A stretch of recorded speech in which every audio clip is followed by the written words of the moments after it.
Hey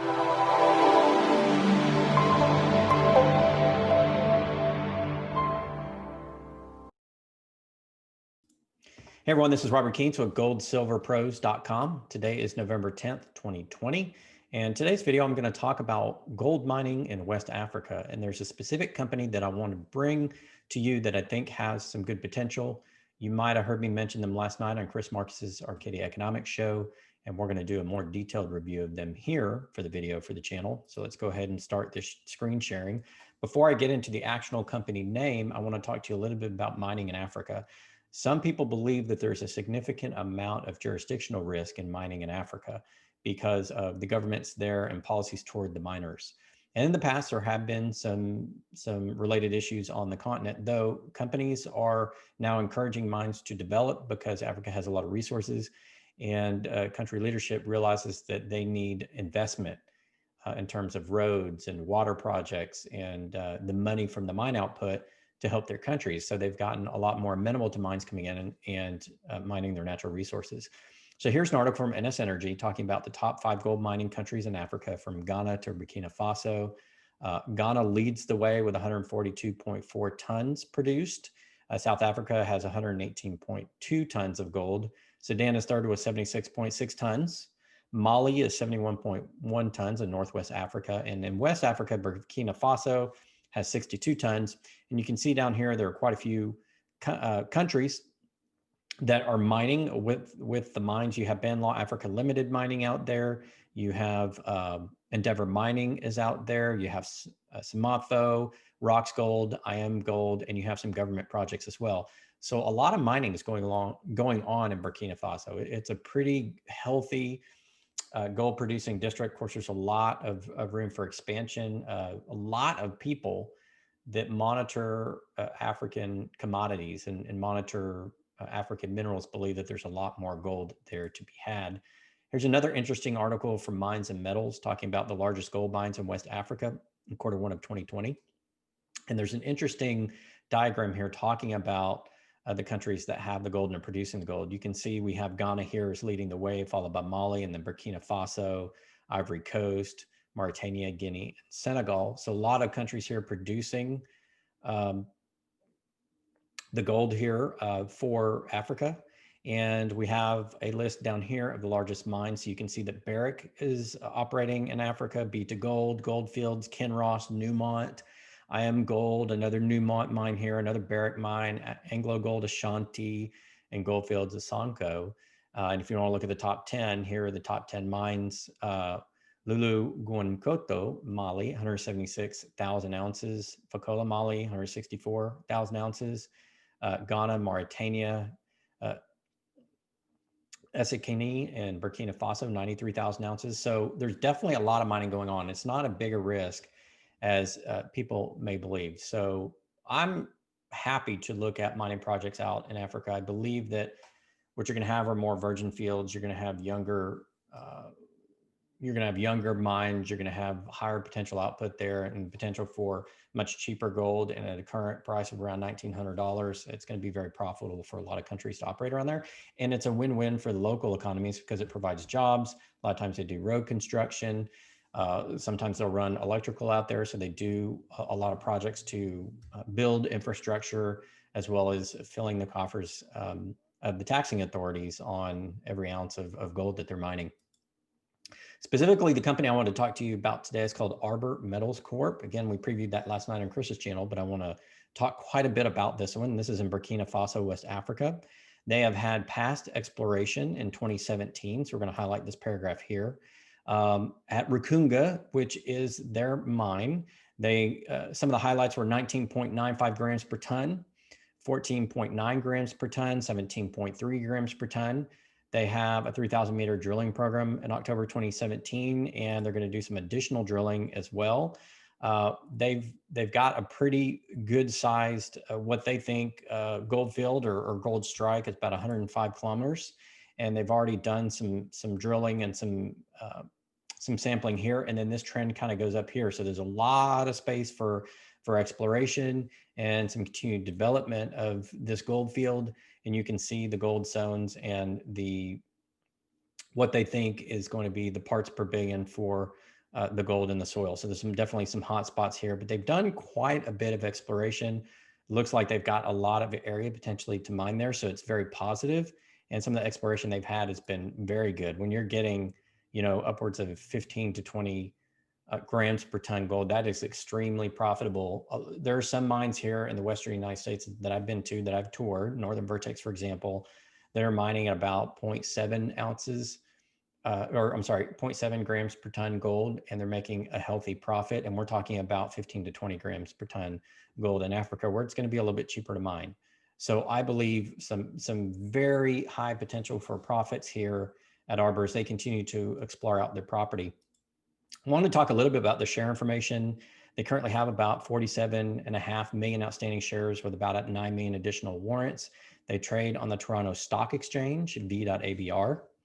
And they're trading at a healthy 189, which is not bad for an exploration company. Most exploration companies don't have that level of price. This shows a lot of confidence in the company. There is very heavy institutional investing in the company. The majority of shares are owned by insiders and institutions. There's not a whole lot of retail float out there. So that's why the shares are so strongly priced. There's a lot of belief in them. And the retail investors are having to trade, smaller blocks of shares. Of course, there's going to be more shares issued to help finance their drilling programs and exploration programs. They recently did some financing, which you can see in the news, to help facilitate the additional exploration they're going to do today. So they're really on board for doing well at the end of 2020 and 2021. You can see the price rose from about $1.10 Canadian to about $1.89 today since I want to say late July. So they've done very well as of late. The market is starting to recognize them. They're also trading in Frankfurt under symbol 432 at about $1 or 120 euros, sorry. But also, again, since July, done very well in that market as well. So you can either find them in Frankfurt or on the Toronto Stock Exchange. I had a subscriber ask me last night by email, how do I get access to this if I'm in the UK? And I said, well, just find a broker that lets you trade foreign exchanges, hopefully with no additional fees. So again, you can do that in Toronto and you can do it in Frankfurt. So even if you're not in the United States and you're interested, there are ways to invest in this company on those exchanges. You just got to find a broker that allows you to do that. The management team is very good. Chief Executive Officer has lots of experience. Their geologist has about 30 years of experience. He's from Canada. He's done geology all around the world, about 30 years. Very good. A director of corporate development is very experienced in finance. So this is a really good management team that knows what they're doing. They've been in these projects for 20, 30 years. It's definitely not a promotional management team or an inexperienced management team. This is a team that knows how to get things done. And they have quite a bit of news out on their website. They have engaged a geological team for their project to do some exploration and sampling. They've done already some geochemical work out there to identify what they think are going to be the hotspots for their upcoming drill programs. And they also formed Arbor Gold Royalties, which is really interesting. So they're focused on royalties and streams from mines on the African continent. So this company is going to look for other companies that are developing projects. They're going to finance those companies out of their available funds, and they're going to get some royalties and streams. Royalties and streams can be extremely profitable for companies because they're paying a pretty steep discount for ounces in the ground. And new companies will take those deals so that they can get financing to do their exploration and mine build, and they'll gladly take those royalty and stream deals. So royalty and stream deals are great for investors, where Arbor Gold is basically going to be doing some of that. So that'll bring some additional profit in Africa as well. So again, they formed this company because they see a lot of potential, not only on their project, Rukunga in Burkina Faso, but on other projects in Africa as well. And that's why they formed Arbor Gold. And at some point, I expect them probably to spin that out when they get that up and running. But that would be a neat little African gold-focused royalty company if you guys are interested when they get that up and running, and a nice little profit center for the company as well. So they've done a lot of work. You can see all the news here, the work that they've done. They did a lot of work in 2020 at the Rukunga Gold Project. So I think this is potentially a very, very good option for you guys. Good leadership, a solid jurisdiction where you're starting to see a lot of people come in and really do some mining. Solid management team. They've got their financing in place. They're very healthy at $1.89 Canadian, $1.20 euro. I'm sorry, 120 euro, 189 Canadian. And you can trade them in two different exchanges. Heavy insider and institutional ownership. The people in the know about this area of Africa and these types of projects and this company specifically are already involved. And so that's a very good sign. I don't see a lot of red flags or early warning signs here. As they continue to do some additional sampling and get into their drill programs and start to produce some news, I expect the price of that stock to rise. If you remember back a few episodes ago, I talked about the Lassonde curve. Early stage explorers like this have a lot of upside potential where they think they have a good project, and they tend to rise very sharply on news. We're starting to get a lot of news, as you saw, from the company on their website. So as they continue to produce more news, they'll have some additional healthy share price appreciation. Then at some point, they're going to make a mind decision. This may be a few years away, a couple of years away. We'll have to see what happens. But definitely, they're on that low end of the Lassonde curve. Definitely a lot of room to run. Looks like they could potentially have a nice little project, maybe a district-sized project there if they go all the way out on that 105 kilometers. We'll have to see what they find. But just tons of potential. And again, talking from last week when I was talking to you guys about looking at early stage discovery and exploration companies, that's where the new gold is going to come from. In the last 25 years, we have not had a lot of new gold discoveries, not any major discoveries. Everybody's hunting for gold ounces in the ground. I remember that we had shortages earlier this year when we had some supply disruptions from the mines, and that caused gold and silver both to spike in the springtime because of those delays in getting access to precious metals at the same time that people wanted it. Because there wasn't as much available above ground gold at the time. There's not a lot of ounces in the ground either.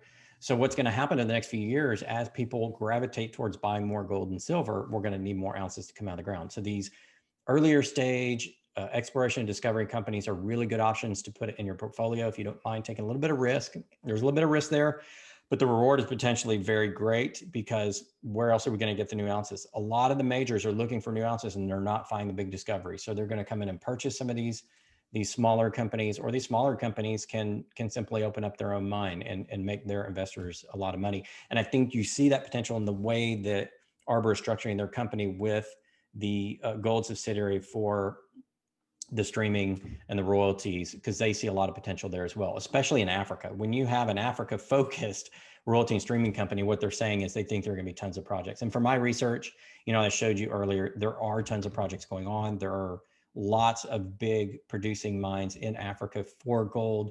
You're starting to see West Africa built out. Burkina Faso wasn't, it was in the top 5, but it certainly wasn't nearly as big as some of the other countries, but they do have a lot of mineral resource. So Burkina Faso is one of those, you're going to see people start to come in, dollars start to come in that area, and you're going to see some new projects started up. I think this one is potentially a good one. So there we go. That's an in-depth study of a potential West African discovery and exploration play for you that's already started to do well the last few months. I started to take notice of it.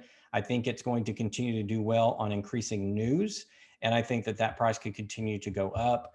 And again, looking at management, insider ownership, jurisdiction, potential for their specific project, I think this is potentially, a really good one. So if you already have your existing gold producers and you're looking to move down the line to some more exploration projects and put those in your portfolio, this is definitely one you probably should consider looking at. And that's it for today, guys. Thank you so much. This has been Robert Keens of goldsilverpros.com.